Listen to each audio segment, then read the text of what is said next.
Di video kali ini saya akan mengupas sejarah tempat-tempat pengesahan IKSP Prasakti di masa lalu. Simak baik-baik.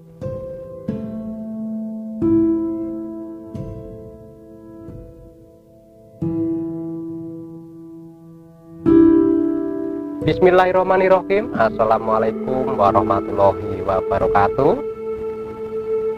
Apa kabar pemirsa? Selamat datang dan jumpa kembali dengan saya, Mbak Budi Nusae, di channel YouTube Pasukan Keramat.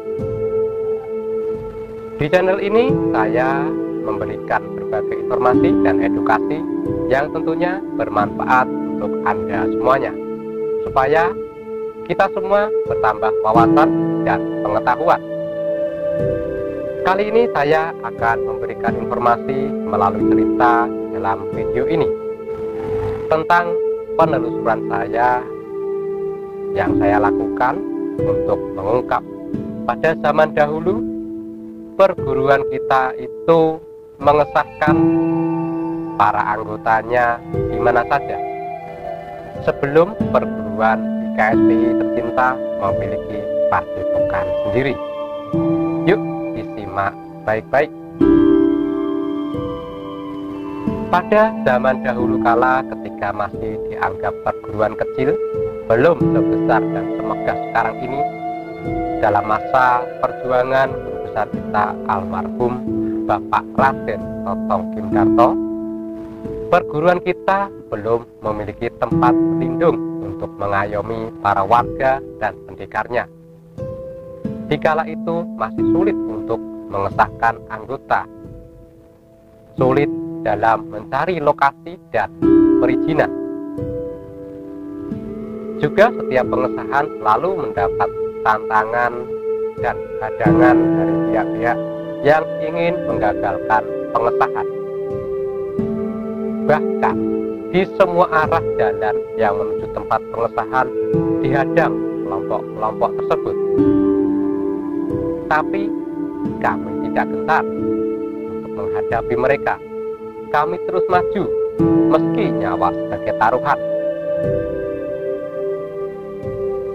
Di balik semua itu, kami juga tidak memungkiri ada dari pihak perguruan sepuh yang sangat baik pada kami. Mereka selalu ada di saat kami dalam kesulitan.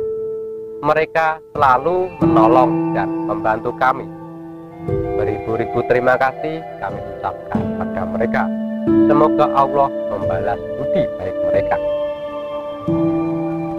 Mohon maaf, saya tidak perlu menyebutkan perguruan apa, tapi saya yakin semua sedulur pasti sudah mendengar cerita dari para pelatihnya. Baik, kita kembali ke inti cerita. Di zaman dahulu, IKSPI di dalam pengesahan selalu berpindah-pindah lokasi. Malah pernah saking sulitnya menggunakan lokasi pabrik, juga tempat ibadah salah satu agama untuk pengesahan. Tapi maaf, saya tidak perlu menyebut tempat ibadah agama apa.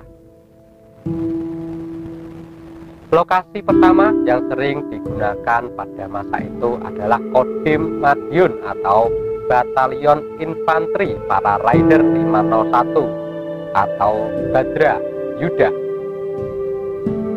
Di sini dan di tempat para TNI Angkatan Darat tentara terbaik ini, IKSPI sering mengesahkan anggotanya. Kami sangat bersyukur bisa pengesahan di sini karena lokasi sangat strategis, dekat dengan rumah guru besar, dan keamanan terjamin karena dijaga oleh TNI bersenjata lengkap. Meski sesi pengesahan dipercepat, masih memakai sistem kloter. Setelah pengesahan, makan dan minum, langsung pulang. Jika di tempat pertama tidak dapat izin karena ada kegiatan intern keprajuritan, maka guru besar mengalihkan pengesahan di tempat kedua, yaitu di Koramil 0803 Kota Madiun. Di sini pun juga sama, sesi pengesahan harus dipercepat sesuai perizinan.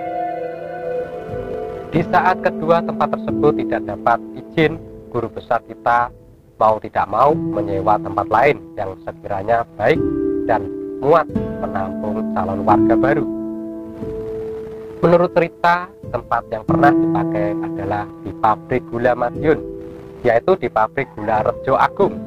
Mungkin karena banyaknya calon anggota yang disahkan, membuat perguruan di masa itu kerepotan akan fasilitas yang tidak memadai dan mungkin membuat guru menginisiatif pengesahan dijadikan 1 tahun 3 kali dengan masa latihan kesemuanya minimal 1 tahun atau latihan paling cepat secara privat 8 bulan.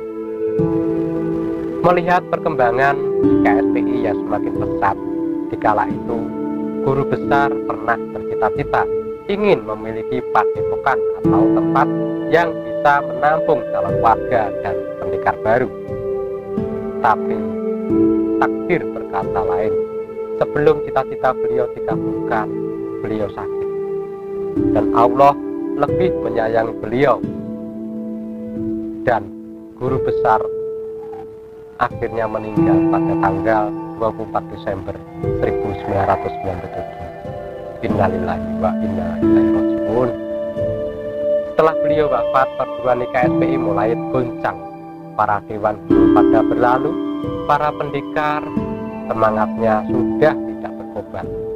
IKSPI seakan-akan mau berhenti sampai di sini di akhir tahun 1997, dan menginjak tahun 1998 para dewan guru yang masih optimis mulai menata diri, berbenah diri, membentuk kepengurusan, dan dari musyawarah besar pusat mayoritas mengamanahkan Bapak Dr. Andes Bambang Sunaryo menjadi pimpinan tertinggi. Mulai awal pengesahan juga masih di Kodim dan di Koramil.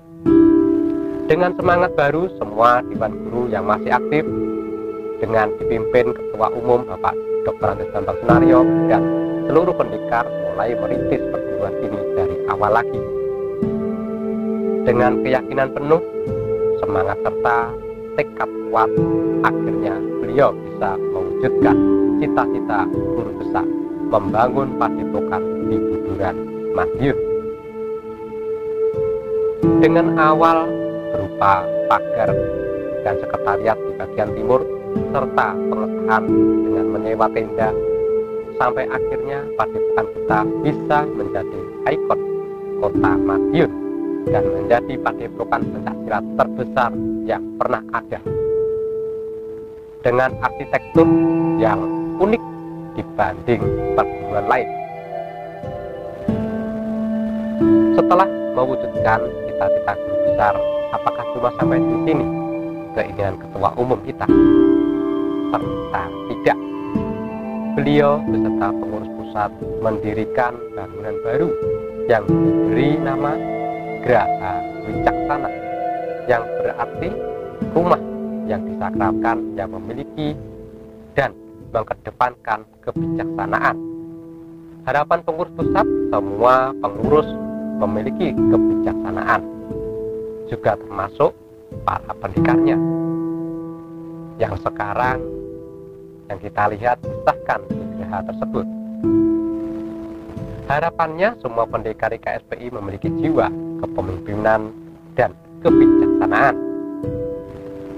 Dan yang membuat saya semakin kagum pada beliau adalah cita-cita mulia beliau, Bapak Dr. Andes Bambang Sunaryo. Setelah membangun padepokan untuk warga dan pendekar seperti cita-cita guru besar semasa masih hidup dan membangun Geraha Wicaksana, ternyata masih ada cita-cita beliau yang sangat besar dan mulia, yaitu membangun tempat peristirahatan terakhir yang megah untuk guru besar IKSP Kerasakti tercinta dan dibangun di dalam padepokan tercinta. Sungguh mulia hatimu, Pak Bambang. Semoga Allah senantiasa memberi engkau usia yang panjang, kesehatan, juga murah rezeki. Juga tanpa terkecuali untuk semua pengurus pusat dan para dewan guru kita yang selalu aktif membina di pusat sana. Bagi pribadi saya, Bapak Ketua Umum dan para dewan guru serta pengurus pusatlah yang sebenarnya paling amanah mampu mewujudkan impian guru besar saat itu, mampu memuliakan warga dan pendekar IKSPI, juga mampu memuliakan guru besar Bapak Raden Totong Kim Dato. Dan ilmu-ilmu beliau semualah yang sesungguhnya bermanfaat, bukan mereka-mereka yang berhati picik, licik, dan ingin merobohkan IKSPI. Salam Rahayu, salam Jinsuk, dan semoga IKSPI jaya selalu. Amin. Cukup sekian dari saya, akhir kata. Wassalamualaikum warahmatullahi wabarakatuh.